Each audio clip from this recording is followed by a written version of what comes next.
नमस्कार, मैं हूं स्मिता रिशाल और आपकी कमाई बढ़ाने वाला पर्सनल फाइनेंस का हमारा ये खास शो योर मनी लेकर हम फिर से हाजिर हैं। जिंदगी के हर कदम पर पैसों की जरूरत के लिए किस तरीके से प्लानिंग करें। योर मनी में हम आपको ना सिर्फ बचत करना बताते हैं बल्कि अपनी बचत पर आप मोटा मुनाफा कैसे कमाएं, ये गुण भी हम आपको सिखाते हैं ताकि आप अपनी जिंदगी के हर गोल को अच्छे से पूरा कर सकें। अगर आप भी योर मनी में सवाल पूछना चाहते हैं तो आप हमें ईमेल करें। हमारा ईमेल आईडी है yourmoney@nw18.com। आप हमें 7045220000 पर अपना सवाल व्हाट्सएप भी कर सकते हैं। इसके अलावा योर मनी फेसबुक और ट्विटर पर भी लाइव है और आप यहां भी आकर अपना सवाल हमें भेज सकते हैं। हम उसके जवाब अपने शो के दौरान आपको देंगे। आज हमारे साथ आपके सभी सवालों का जवाब देने के लिए वाइज इन्वेस्ट प्राइवेट लिमिटेड के सीईओ हेमंत रुस्तगी मौजूद है। हेमंत जी, बहुत शुक्रिया हमारे साथ शो में जुड़ने के लिए। और हर बार की तरह इस बार भी कॉलर्स को लेने से पहले हम शो में कुछ टॉपिक्स क्लियर करते हैं, कुछ ऐसी ज्ञान की बातें करते हैं जिससे इन्वेस्ट करने वाले लोगों का थोड़ा ज्ञानवर्धन हो जाए। तो आज हमने चुना है लॉन्ग टर्म इन्वेस्टमेंट को, जो काफी पॉपुलर होता है। लोग हम देखते हैं अक्सर हेमंत जी की इसमें निवेश करना ज्यादा अच्छा समझते हैं। उन्हें लगता है कि लॉन्ग टर्म में एक बड़ा कॉर्पस उन्हें मिलेगा। तो बताइए जरा कैसे प्लानिंग करें अगर शुरुआत करें लॉन्ग टर्म निवेश की तो।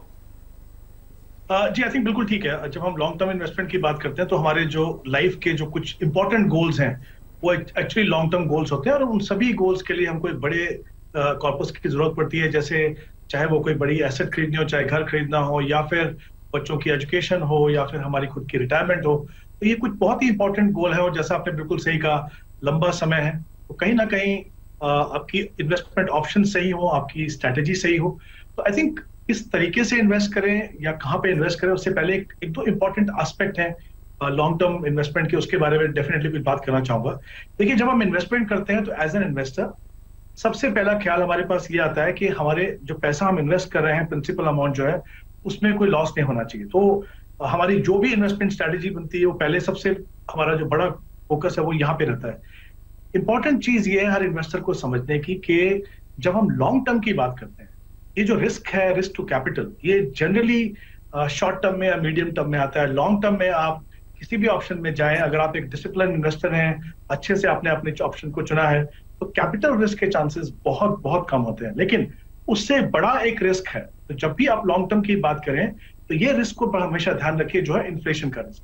इन्फ्लेशन मतलब महंगाई दर, यानी over a period of time महंगाई दर जो है वो आपके पैसे की कीमत को कम करता है। तो आपकी स्ट्रैटेजी ऐसी होनी चाहिए कि आपके जो रिटर्न है, जिसको हम बोलते हैं रियल रेट ऑफ रिटर्न, यानी gross return minus taxes minus inflation, वो पॉजिटिव हो, तभी जाके आपके पैसे जो है वो वैल्यू में बढ़ेंगे। नहीं तो रिटर्न यानी gross return minus taxes minus inflation वो पॉजिटिव हो, तभी जाके आपके पैसे जो है वो वैल्यू में बढ़ेंगे। नहीं तो सिर्फ नंबर्स में बढ़ेंगे। आप देखेंगे कि over a period of time आपने रकम तो इकट्ठी की, लेकिन इन्फ्लेशन की वजह से आपको जितना फायदा होना चाहिए था वो नहीं हुआ। तो हमेशा ध्यान रखिए, लॉन्ग टर्म में आपको इन्फ्लेशन को बीट करना है। अब ऐसी कौन सी एसेट क्लास है जो इन्फ्लेशन को आपको बीट करने में मदद करेगी? अगर हम फाइनेंशियल एसेट्स की बात करें तो जाहिर सी बात है, सबसे पहले नाम आता है इक्विटी का। तो एज एन इन्वेस्टर हमें ये देखना है कि अगर हम लॉन्ग टर्म के इन्वेस्टर हैं तो इक्विटी में हमारा जो फोकस जो है डेफिनेटली होना चाहिए। अब वो कितना होगा वो डिपेंड करेगा आपकी अपनी पर्सनल सिचुएशन पे, आपके पास कितना समय है, आपका रिस्क प्रोफाइल क्या है। लेकिन सबसे पहले आप चुनिए कि आपकी एसेट एलोकेशन क्या हो, यानी कितना पैसा आपका इक्विटी में जाए, कितना पैसा आपका डेट में जाए। और जैसा मैंने कहा, सिग्निफिकेंट पार्ट जो है वो इक्विटी में जाना चाहिए। अब क्योंकि हम जानते हैं इक्विटी एक एग्रेसिव एसेट क्लास है, तो आपको अपने पोर्टफोलियो को बहुत ज्यादा एग्रेसिव नहीं बनाना है। आप नए निवेशक हैं, अगर थोड़े एक्सपीरियंस भी है तो भी कोशिश कीजिए डाइवर्सिफाइड ऑप्शन में जाए। अब वहां पे क्या ऑप्शन है? देखिए, कुछ कैटेगरीज हैं, मतलब अगर आप इक्विटी की बात करें तो करीब 10 कैटेगरी है जहां पे आप इन्वेस्ट कर सकते हो। लेकिन कुछ important categories as a long term investor आपको फोकस करना है। उसमें से एक होगी फ्लेक्सी कैप फंड्स। यहाँ पे फंड मैनेजर के पास ऑप्शन है कि वो कितना पैसा किस सेगमेंट में लगाए। उस दूसरी होगी मल्टी कैप फंड, जहां पे फंड मैनेजर को 25% एलोकेशन तीनों एसेट क्लासेस में लगानी होती है। उसके बाद है लार्ज एंड मिड, यहाँ पे 35% दोनों एसेट क्लासेस में लगाना है और बाकी 30% वो अपने हिसाब से लगा सकते हैं। थोड़ा एक्सपीरियंस होने के बाद अब चाहें तो आप अपने पोर्टफोलियो में मिड कैप फंड या स्मॉल कैप फंड भी शामिल कर सकते हैं, लेकिन उसके लिए लंबा समय हो और कोशिश कीजिए कि आप उसमें सिस्टमैटिक इन्वेस्टमेंट प्लान के द्वारा इन्वेस्ट करें। तो इक्विटी और उसके अंदर वेल डाइवर्सिफाइड। दूसरी बात, अगर आप रिस्क प्रोफाइल अलाउ नहीं करता आपको पूरा 100% इक्विटी में डालने के लिए, तो फिर आप हाइब्रिड फंड चुनिए। उसमें दो इंपॉर्टेंट कैटेगरी हैं, एक equity aggressive equity hybrid fund जहां पे मिनिमम 65% इक्विटी और बाकी डेट में जाता है, और दूसरे डायनेमिकली जो एसेट एलोकेशन फंड जिनको पॉपुलरली हम बैलेंस एडवांटेज फंड बोलते हैं, जहां पे इक्विटी एलोकेशन मार्केट के लेवल के हिसाब से कम और ज्यादा होता है, वो आपके रडार पे रहने चाहिए। तो ये दो ऑप्शन है, उनको आप देखें। तो जिस तरह के आप इन्वेस्टर हो, जिस तरह का आपका गोल हो, जितना आपके पास समय हो, इन फंड्स और इन कैटेगरीज को देखिए, बट उससे पहले क्लैरिटी रखिए कि आपकी एसेट एलोकेशन। जी, तो ये तो पूरी प्लानिंग की स्ट्रैटेजी जो है वो आपने बताई यहाँ पर हेमंत जी, लेकिन कुछ फंड्स के नाम ऐसे जो आप बताएं उन लोगों को जो अभी सोच रहे हैं, विचार कर रहे हैं इस पर कि वो लॉन्ग टर्म इन्वेस्टमेंट करें। जैसा मैंने कहा, सबसे इंपॉर्टेंट है, जैसा मैंने कहा कि आप डाइवर्सिफाइड फंड से शुरुआत कीजिए। उन फंड्स में जाइए जिन्होंने कंसिस्टेंटली अच्छा परफॉर्म किया हो। जब हम अच्छा परफॉर्मेंस की बात करते हैं तो हम उसको कंपैरिजन दो तरीके से करना है। एक तो उस फंड का जो बेंचमार्क है, और दूसरा उसी कैटेगरी के जो दूसरे फंड्स हैं उनके मुकाबले में आपके फंड ने कंसिस्टेंटली परफॉर्म किया कि नहीं। तो कुछ एक नाम मैं बताता हूं जिनका काफी अच्छा ट्रैक रिकॉर्ड है। जैसे मैंने शुरुआत की कि अगर हम फ्लेक्सी कैप की बात करते हैं तो वहां पे पराग पर एक फ्लेक्सी कैप फंड, ये ज्यादा पैसा लार्ज कैप में लगाते हैं और कुछ 18-17% जो यूएस मार्केट में भी लगाते हैं, तो आपको इंटरनेशनल एक्सपोजर भी मिलता है। दूसरा मैं कहूंगा कि कोटक फ्लेक्सी कैप, काफी लंबा ट्रैक रिकॉर्ड है, हालांकि साइज इस फंड का काफी बड़ा है, पर फिर भी इसकी परफॉर्मेंस जो है वो काफी कंसिस्टेंट है। मल्टी कैप की अगर आप बात करें तो सबसे पहला नाम आएगा निपॉन मल्टी कैप। वो बहुत ही अच्छी परफॉर्मेंस रही है उसकी, उसको आप देख सकते हैं। कोटक मल्टी कैप फंड है। और अगर हम लार्ज एंड मिड की बात करें तो फिर HDFC large and mid cap और ICICI large and mid cap और SBI large and mid cap. अगर हम मिड कैप की बात करें तो जैसे कोटक इमर्जिंग फंड है, HDFC mid cap opportunity fund है, Motilal Oswal mid cap fund है। और स्मॉल कैप कैटेगरी में भी कुछ अच्छे फंड हैं, जैसे निपॉन स्मॉल कैप और HDFC स्मॉल कैप और SBI स्मॉल कैप। तो ये कुछ ऐसे फंड हैं जिन्होंने सालों साल कंसिस्टेंटली अच्छा परफॉर्म किया है। और सबसे अच्छी बात यह है कि जब से सेबी ने कैटेगरीज को डिफाइन किया है तो आपके पास बहुत क्लैरिटी है कि आपके पोर्टफोलियो में लॉन्ग टर्म में इक्विटी में कितना एक्सपोजर रहेगा, और उसके अंदर तीनों सेगमेंट जो है, large cap, mid cap, small cap, उसमें कितना आपका एक्सपोजर रहेगा। तो फंड वही चुनिए जो डाइवर्सिफाइड हो शुरुआत में एटलीस्ट। और एक चीज कहना चाहूंगा कि जो सेक्टर फंड है, जो थीमेटिक फंड है, जो बहुत ही एग्रेसिव है, वो एक आम निवेशक अपने पोर्टफोलियो से दूर रखे तो बेहतर है। क्योंकि अगर किसी सेक्टर में पोटेंशियल है, किसी थीम में पोटेंशियल है, तो यकीन मानिए कि वो जो फंड मैनेजर जो अच्छा कर रहे हैं उनके पास ऑलरेडी उस थीम या सेक्टर में एक्सपोजर आपके पास ऑलरेडी है। तो कुछ कैटेगरीज जिनको आप एटलीस्ट शुरू के दौर में आप उनको दूर रखिए। Well diversified portfolio, consistently performing funds को अपने पोर्टफोलियो में चुनिए, लॉन्ग टर्म में बहुत ही इंपॉर्टेंट है। और दूसरी बात, अपना जो टाइम होराइजन है उससे कमिट रहिए। तीसरी बात, एक डिसिप्लिन तरीके से इन्वेस्ट कीजिए। तो ये कुछ इंपॉर्टेंट चीजें हैं, सिंपल है बट थोड़े डिसिप्लिन की जरूरत है। अगर आप ऐसा करें तो कोई कारण नहीं है कि लॉन्ग टर्म में जो भी आपके गोल्स हो, जो भी आपका लक्ष्य हो, आप उसको पूरा ना करें। बिल्कुल, तो अपने हर लक्ष्य को आप पूरा कर सकते हैं पूरी स्ट्रैटेजी के साथ जो हेमंत जी ने आपको बताई है, उसके अकॉर्डिंग आप निवेश करिए और निवेश करके खूब मुनाफा कमाइए। जो आपने टाइम हॉरिजन अपने लिए फिक्स कर रखा है उसी टाइम ऑरिजिन में। तो चलिए अब शुरुआत करेंगे हम सवाल जवाब की। सबसे पहले कॉलर हमारे साथ वीरेंद्र कुमार पाल जुड़ चुके हैं। वीरेंद्र जी बताएं क्या कुछ है आपका सवाल। नमस्ते मैम। जी नमस्ते, बताएं क्या सवाल है आपका। मैडम मेरी मतलब 40 साल एज है मेरी जी। मेरे पोर्टफोलियो में मैम 5 फंड है जी। HDFC टॉप 100 फंड है मैम। हाँ जी बताएं। एक बिरला का फ्रंट लाइन इक्विटी फंड है, एक मोतीलाल ओसवाल फ्लेक्सी कैप है, और एक UTI MNC फंड है मैम, और एक फ्रैंकलिन का स्मॉलर कंपनी फंड है मैम। इन सभी में मैम मेरा 7,500 की SIP चलती है मैम, मतलब सभी का मिला के टोटल। तो मैडम मेरे को मतलब 10 साल में मैम 15 लाख करने हैं, तो इससे क्या मतलब पॉसिबल है, या अगर नहीं होगा तो फिर कितना करेंगे, और मतलब फंड का रिव्यू मैम जानना था मेरे को। ठीक है, तो वीरेंद्र जी का जो सवाल है 7700 की इनकी SIP है। हेमंत जी अगर आप देखेंगे तो, और बहुत बड़ा टारगेट इन्होंने अपने लिए नहीं रखा है। 10 साल में इन्होंने 15 लाख का टारगेट रखा है। 6 लाख इनकी पोर्टफोलियो की वैल्यू अब तक हो चुकी है। जो फंड है उसके बारे में इन्होंने आपको बताया। एलोकेशन भी आप देखेंगे तो कमोवेश 1000-1200 ऐसे इन्होंने एलोकेशन कर रखा है। क्या कुछ सलाह रहेगी है आपको इनकी। देखिए, सबसे पहले इनके अगर लक्ष्य की बात करें तो इन्होंने कहा कि 15 लाख का कॉर्पस चाहिए 10 साल।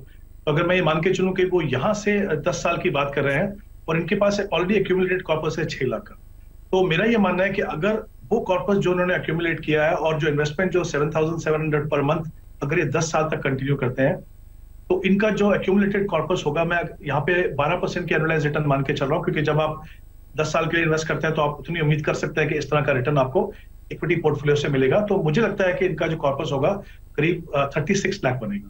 तो जहां तक इनका टारगेट का सवाल है, मुझे लगता नहीं इनको कोई भी प्रॉब्लम आएगी। इनफैक्ट अगर ये चाहें तो अपने गोल को थोड़ा रीडिफाइन भी कर सकते हैं। जैसे मैंने कहा कि अगर ये कंटिन्यू करते हैं इस प्रोसेस को तो 36 लाख का कॉर्पस बनाएंगे। अब इनके पोर्टफोलियो को अगर हम देखें तो करीब 5 फंड है। जैसे मैंने अभी थोड़ी देर पहले ही कहा था कि जो थीमेटिक फंड है, सेक्टर फंड है, वो अगर एक आम निवेशक दूर रखें तो बेटर है। इनके पास एक एमएनसी फंड है यूटीआई का, मुझे लगता है वहां पे इनको एसआईपी बंद करके जो एचडीएफसी टॉप 100 में जो इनकी एसआईपी चल रही है उसके अंदर उस अमाउंट को वो ऐड करें। और मोतीलाल का जो फ्लेक्सी कैप फंड चल रहा है उसके मुकाबले में मैं उनको 2 ऑप्शन दूंगा, उससे उसकी फंड की परफॉर्मेंस उतनी अच्छी नहीं रही है। तो या तो Motilal Oswal large and mid cap या फिर मोतीलाल का जो मिड कैप फंड है उसको आप देख सकते हैं। और तीसरा इनके पास है EBSL फ्रंटलाइन जो फंड है, उसके सामने एक लार्ज एंड मिड कैप और जैसे कोटक इक्विटी अपॉर्चुनिटी, अगर उसको आप देखें तो मुझे लगता है सही बैलेंस और बेटर परफॉर्मिंग फंड आपके पोर्टफोलियो में होंगे। और जैसा मैंने कहा कि अगर आप ये प्रोसेस कंटिन्यू करते हैं तो आपका जो टारगेट पूरा करने में आपको कोई प्रॉब्लम। जी, तो बेझिझक अब अपना टारगेट जो है अपनी मौजूदा एसआईपी से आप पूरा कर सकते हैं। और वीरेंद्र, इसके लिए आपको किसी तरीके की चेंज की जरूरत नहीं है। हाँ, आपको फंड में जरूर चेंज करने की जरूरत है। उसमें आप Motilal Oswal flexi cap fund, ABSL frontline equity fund और साथ ही UTI MNC फंड, इससे आप बाहर निकल जाए, जो सलाह दी है आपको हेमंत जी ने। और बाकी जो है उसमें कंटिन्यू रहे और इसके साथ ही आप अपने टारगेट को तो अचीव अपनी मौजूदा एसआईपी से कर ही लेंगे। चलिए, अब अगले कॉलर हमारे साथ हेमंत जी UAE से जुड़े हैं, योगेंद्र जी, जो जानना चाहते हैं आपसे अपने सवाल का जवाब। तो योगेंद्र जी बताएं, क्या कुछ सवाल है आपका? Yes, good evening madam. Good evening sir. या एक्चुअली मैं स्टार्ट किया मेरा SIP लास्ट 4.5 ईयर्स हो गया। और मैं स्टार्ट किया 15,000 से, अभी 71,000 किया। मैं उसको और बढ़ा के पर मंथ 1 लाख तक लेके जाना चाहता हूँ। और मैं ये 10 to 15 ईयर्स का गोल है मेरा। ओके। ये मेरी बेटी है, उसका पढ़ाई के लिए। बेटी अभी 14 ईयर्स है। और उसका मैरिज और उसके लिए, और मेरा रिटायरमेंट गोल। ठीक है, तो हेमंत जी, जैसा कि हमने शो के शुरुआत में ही बात की आज लॉन्ग टर्म इन्वेस्टमेंट की, देखिए लॉन्ग टर्म में ही निवेश इनका और उसी के आधार पर आगे की सोच भी है इनकी। 71,000 की SIP है इनकी। UAE से इन्होंने हमें कॉल किया है ये जानने के लिए कि इनका किस तरीके का पोर्टफोलियो है, उसका रिव्यू जानना चाहते हैं ये। और जो पोर्टफोलियो वो भी मैं जल्दी से पढ़ के बता देती हूँ। Frankfinn India feeder, Frankfinn US opt fund इन्होंने ले रखा है 3,000 के एलोकेशन के साथ। उसके अलावा Mirae asset emerging blue chip fund है 5,000 के एलोकेशन के साथ। ICICI Pru blue chip fund है इनके पास। स्मार्ट स्मॉल कैप फंड इनके पास है। HDFC टॉप 100 फंड इनके पास है। पराग पारिक फ्लैक्सी कैप फंड है। Motilal Oswal mid cap fund है। कोटक फ्लैक्सी कैप फंड है। एक्सिस स्मॉल कैप फंड है और SBI स्मॉल कैप फंड है। कहने का मतलब ये है कि बहुत सारे फंड है। एलोकेशन आप देखेंगे तो लगभग 10,000, 5,000, 5,000 इस तरीके से इन्होंने एलोकेशन कर रखा है। तो क्या सलाह रहेगी इनको आपकी? देखिए, सबसे अच्छी बात यह है कि जैसे हमने पहले भी बात की कि लॉन्ग टर्म में equity as an asset class में पोटेंशियल है कि वो आपको positive real rate of return दे। तो अच्छी बात है कि इनका जो फोकस है वो इक्विटी के ऊपर है। तो मुझे लगता है जो स्ट्रैटेजी बिल्कुल सही है। लॉन्ग टर्म की इन्वेस्टमेंट है, इक्विटी में इन्वेस्ट कर रहे हैं और सिस्टमैटिकली इन्वेस्ट कर रहे हैं। तो आई थिंक तीनों इंग्रेडिएंट्स किसी भी लॉन्ग टर्म इन्वेस्टर की सक्सेस के लिए जो चाहिए वो इनके पास है। अब अगर हम पोर्टफोलियो पे आते हैं, जैसे उन्होंने कहा कि इनका 71,000 का SIP है, 10 फंड है इनके पास। मुझे लगता है पोर्टफोलियो में डेफिनेटली एक स्कोप है कि आप उसको थोड़ा कंसोलिडेट करें। क्योंकि कभी क्या होता है कि थोड़े ज्यादा फंड हो जाए तो फिर कहीं रिपीटेशन होता है। जैसे अगर हम इनके पोर्टफोलियो को एनालाइज करें, देखेंगे कि इनके पास 3 स्मॉल कैप फंड है। तो जाहिर सी बात है कि स्मॉल कैप में एक्सपोजर एक अच्छी बात है जब आप लॉन्ग टर्म के लिए इन्वेस्ट कर रहे हो। प्रपोर्शन सही हो और इतने ज्यादा फंड की आपको जरूरत नहीं है। तो तीनों में से एक फंड जैसे SBI स्मॉल कैप वो आप रख सकते हैं अपने पास। तो एक तो आपको ये चेंज करना है। कुछ फंड है जहां पे मुझे लगता है आप डेफिनेटली कंटिन्यू कर सकते हैं। जैसे इन्होंने 2 फ्लेक्सी कैप फंड कहा, पराग पारिक का फ्लेक्सी कैप फंड है, कोटक फ्लेक्सी कैप फंड है, वो दोनों में आप डेफिनेटली कंटिन्यू कर सकते हैं।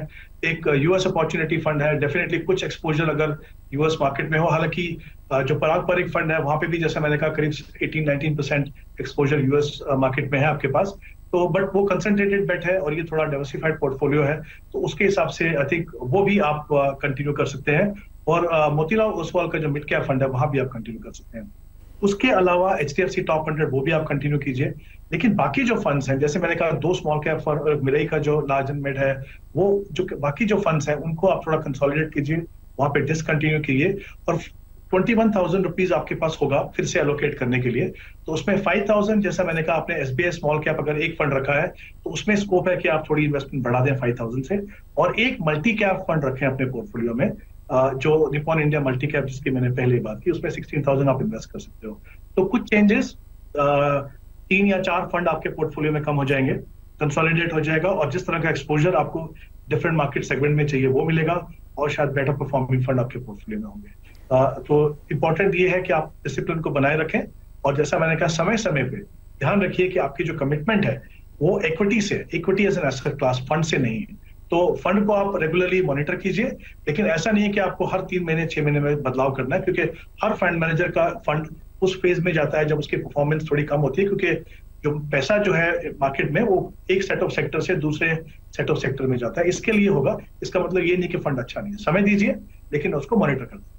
बिल्कुल, तो फंड को मॉनिटर करते रहिए, और जैसी सलाह दी है हेमंत जी ने, आपके लिए जो स्मॉल कैप है वो एक ही काफी है, तो आप एक स्मॉल कैप में बने रहें। इसके अलावा निपॉन इंडिया मल्टी कैप की सलाह आपके लिए, इसमें आप निवेश करें और साथ ही जो आपका गोल है उसको आप अचीव कर सकते हैं। अब यहाँ वक्त हो गया एक छोटे से ब्रेक का, तो रुकेंगे यहाँ एक ब्रेक के लिए, लेकिन ब्रेक के बाद भी सवाल जवाब का सिलसिला योर मनी में यूं ही जारी रहेगा।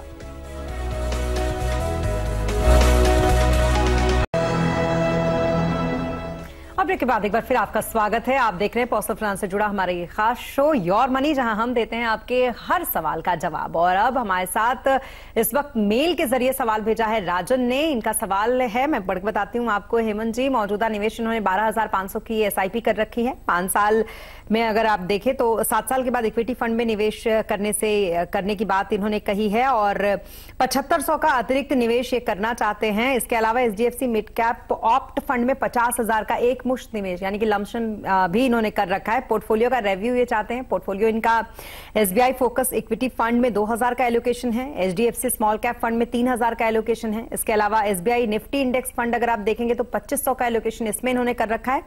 SBI स्मॉल कैप फंड अगर आप देखेंगे तो इसमें भी इन्होंने 2,000 का एलोकेशन कर रखा है। SBI कॉन्ट्रा फंड में 3,000 का एलोकेशन इन्होंने कर रखा है। क्या कुछ सलाह रहेगी आपको इन्हें? देखिए, जैसा उन्होंने कहा कि इनकी जो करंट इन्वेस्टमेंट है करीब 12,500 की है, और एडिशनल 7,500 करना चाहते हैं। उन्होंने कहा कि शायद 5 साल के बाद वो रिटायर हो रहे हैं। थोड़ा मेरा कंसर्न यहाँ पे ये है कि अगर ये 5 साल के लिए एडिशनल 7,500 कर रहे हैं तो इक्विटी में करना शायद वो सही नहीं होगा। लेकिन अगर इनको लगता है कि रिटायरमेंट के बाद भी इमीडिएटली इस कॉर्पस को उनको टच करने की जरूरत नहीं है और शायद 3 या 5 साल दे सके, तो फिर मुझे नहीं लगता है कि कोई हार्म है कि वो अगर 7,500 भी अगर वो इक्विटी में इन्वेस्ट करें। तो आई थिंक ये जो डिसीजन है कि वो जैसे हमने लॉन्ग टर्म की थोड़ी सी बात की पहले कि हाइब्रिड फंड में जाएं या इक्विटी में जाएं, वो डिपेंड करेगा कि उनकी जरूरत क्या है, कब इस पैसे की उनको जरूरत है। और जैसे मैंने कहा कि अगर उनको लगता है कि 3-5 साल रिटायरमेंट के बाद भी अगर वो दे सकते हैं तो डेफिनेटली फिर इक्विटी में इन्वेस्ट करने में कोई प्रॉब्लम नहीं है। तो कुल मिला के इनकी इन्वेस्टमेंट जो है वो 20,000 की इक्विटी में हो जाएगी। इनके अगर हम फंड्स को अगर हम एनालाइज करें तो इनके पास भी 2 स्मॉल कैप फंड है, HDFC स्मॉल कैप और SBI स्मॉल कैप। जैसे मैंने पहले भी कहा कि एक स्मॉल कैप फंड रख लीजिए। इस केस में अगर आप चाहें तो दोनों में से कोई, बट अगर चाहे तो may be preference HDFC small cap को दे सकते हैं इस आपके पोर्टफोलियो कंपोजिशन के हिसाब से। उसके अलावा इनके पास एक SBI का निफ्टी इंडेक्स फंड है और एक कॉन्ट्रा फंड है, उन दोनों को भी आप कंटिन्यू कर सकते हो। और SBI का जो फोकस फंड आई थिंक जो उनके पास है उसको थोड़ा सा अगर ये देखें तो एक लार्ज एंड मिड कैटेगरी जैसे HDFC लार्ज एंड मिड मैंने पहले बात की थी, वो अगर अपने पोर्टफोलियो में रखें तो बेहतर रहेगा। बेटर परफॉर्मिंग फंड्स होंगे, अच्छा बैलेंस होगा पोर्टफोलियो। जी, तो कुल मिलाकर कुछ फंड से निकलने की सलाह, किसी में निवेश जारी रखने की, और साथ ही किसी फंड में निवेश करने की भी सलाह आपको दी गई है। 7 साल के लिए अगर आप चाहते हैं तो फिर इक्विटी फंड से यहां पर बचने की सलाह आपको दी गई है और लंबे समय में इक्विटी फंड में निवेश करना जो है वो सही रहेगा। इसके अलावा HDFC large cap and mid cap fund से आप निवेश करें इसमें, और कोटक इमर्जिंग इक्विटी फंड में आप निवेश करें और जो आपका टारगेट है उसको आप आसानी से अचीव कर सकते हैं। तो चलिए अब दूसरे हमारे साथ फिर जुड़ चुके हैं, माफ कीजिएगा, ईमेल के जरिए हमें सवाल भेजा है सागर ने। इनका सवाल भी ले लेते हैं। इनकी उम्र 47 साल है, मौजूदा निवेश 5000 के एसआईपी कर रहे हैं। पोर्टफोलियो अगर आप देखेंगे तो 15 लाख इनके पोर्टफोलियो वैल्यू अभी हो चुकी है और 2000 के अतिरिक्त एसआईपी का लक्ष्य इनका है, जिसको 5000 को बढ़ाकर ये 7000 करना चाहते हैं। पोर्टफोलियो का रिव्यू चाहते हैं ये, और फंड को लेकर सलाह भी चाहते हैं। 3 ही फंड है इनके पास, परागपारिक फ्लेक्सी कैप फंड है, एसबीआई ब्लू चिप फंड और एसबीआई स्मॉल कैप फंड। तो हेमंत जी, 3 फंड के साथ 7000 अगर देखें तो निवेश करने का इनका लक्ष्य है, क्या कुछ सलाह रहेगी आपकी इन्हें? जी, सबसे पहले मैं ये कहना चाहूंगा कि इक्विटी में इन्वेस्ट कर रहे हैं, कुछ कॉर्पस बना भी है ऑलरेडी, तो मैं अज्यूम करके चल रहा हूं कि इनका जो टाइम होराइजन है वो लॉन्ग टर्म है। आई डोंट थिंक उन्होंने वहां पे डिफाइन किया कि कितना समय है उनके पास, बट मैं मान के चल रहा हूं कि ये इक्विटी में इन्वेस्ट कर रहे हैं तो इनके पास लंबा समय होगा। मेरा सिर्फ एक ही चीज में पहले इनके फंड के पहले बात करने से पहले बोलना चाहूंगा कि हमेशा मुझे लगता है कि हर इन्वेस्टर को इन्वेस्टमेंट प्रोसेस शुरू करने से पहले अपने गोल को डिफाइन करना चाहिए, अपने टाइम होराइजन को डिफाइन करना चाहिए। उसके 2 फायदे हैं, एक तो आपकी जो एसेट एलोकेशन है वो सही होगी, दूसरा एज एन इक्विटी इन्वेस्टर आपका सबसे बड़ा चैलेंज होता है जब मार्केट में वॉलेटिलिटी आती है। तो काफी बार हमने देखा कि इन्वेस्टर्स थोड़े निराश होते हैं और कभी कभी एक हैफेजर्डली कुछ इन्वेस्टमेंट बंद कर देते हैं। अगर आपका टाइम होराइजन डिफाइंड है, आपको कहाँ पहुंचना है वो अगर आपको क्लैरिटी है, तो फिर जो वॉलेटिलिटी का जो पीरियड है उसको हैंडल करना आपके लिए काफी आसान हो जाएगा। इन्होंने कहा कि 5000 की जो इन्वेस्टमेंट ये कर रहे हैं अभी, तो एक उनके पास स्मॉल कैप फंड है, उसमें बने रहे।